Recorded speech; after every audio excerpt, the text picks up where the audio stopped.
Hi welcome back to my channel.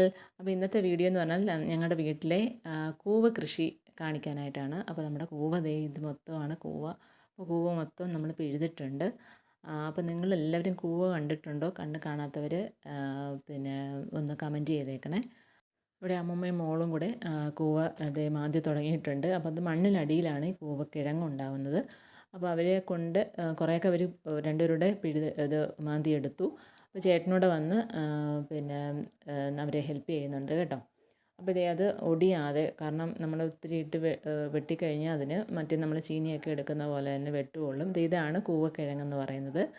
അപ്പോൾ ഇത് സൂക്ഷിച്ച് വേണം നമ്മൾ ചെറുതായിട്ട് മാന്തി മാന്തി എടുക്കാൻ. ഇത്രയും കൂവക്കിഴങ്ങ് ഞങ്ങൾക്ക് കിട്ടി. വീണ്ടും ഉണ്ട്, അവർ വീണ്ടും മാന്തിക്കൊണ്ടിരിക്കുകയാണ്.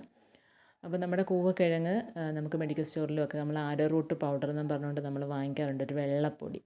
അപ്പോൾ അത് കൂവപ്പൊടി എന്നൊക്കെ പറഞ്ഞ് അതാണ്. ഇത് കൂവയുടെ ഇലയാണ് ഇത് ഈ കാണുന്നത്.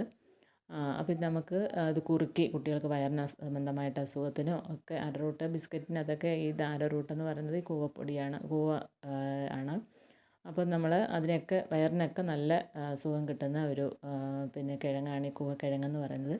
ഇത് നമുക്ക് കഴുകി വൃത്തിയാക്കിയിട്ട് ചീനിയൊക്കെ പുഴുങ്ങുന്ന പോലെ നമ്മൾ കുക്കറിനകത്തിട്ട് നല്ലപോലെ പച്ചമുളകും ഉപ്പും ഒക്കെ ഇട്ട് വേവിച്ച് കഴിക്കാവുന്നതാണ്. അത് പക്ഷേ ഇതിനകത്ത് നല്ലപോലെ നാരടങ്ങിയതാണ് കേട്ടോ.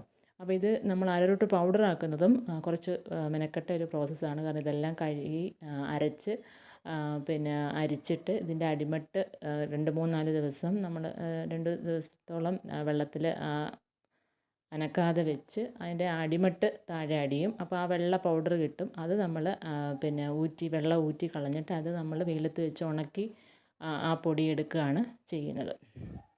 അപ്പോൾ അങ്ങനെയാണ് ഇത് ചെയ്യുന്നത്. പക്ഷേ നമ്മളിത് പുഴുങ്ങാനായിട്ടിട്ട് എടുക്കുന്നുള്ളൂ കേട്ടോ. ബാക്കിയുള്ള മുള വന്ന കിഴങ്ങും ചെടിയും എല്ലാം കൂടെ അമ്മൂമ്മയും മോളും കൂടെ തിരിച്ച് കുഴിച്ച് വെക്കുന്നുണ്ട്. അപ്പോൾ നമ്മൾ അതിന് വലിയ ഇതൊന്നുമില്ല, വെറുതെ നമ്മൾ കുഴിച്ച് വെച്ചിട്ട് പിന്നെ വളമൊക്കെ ഇട്ട് കൊടുത്താൽ മതി. അത് നല്ലതുപോലെ അത് ഉണ്ടായിക്കോളും.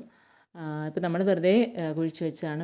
നമുക്കിത് കഴുകി വൃത്തിയാക്കി പിന്നെ ഉപ്പും പച്ചമുളകും ഒക്കെ ഇട്ട് കുക്കറിനകത്ത് നല്ലപോലെ വേവിച്ച് നമുക്ക് ഇത് കഴിക്കാവുന്നതാണ്. അതിൻ്റെ നാരുണ്ട്, നാര് ഇത് ചവച്ച് തുപ്പി കളഞ്ഞാൽ മതി. നമ്മുടെ വീഡിയോ ഇഷ്ടമായെങ്കിൽ ലൈക്ക് ചെയ്യുകയും ഷെയർ ചെയ്യുകയും കമൻറ്റ് ചെയ്യാനും മറക്കരുതേ.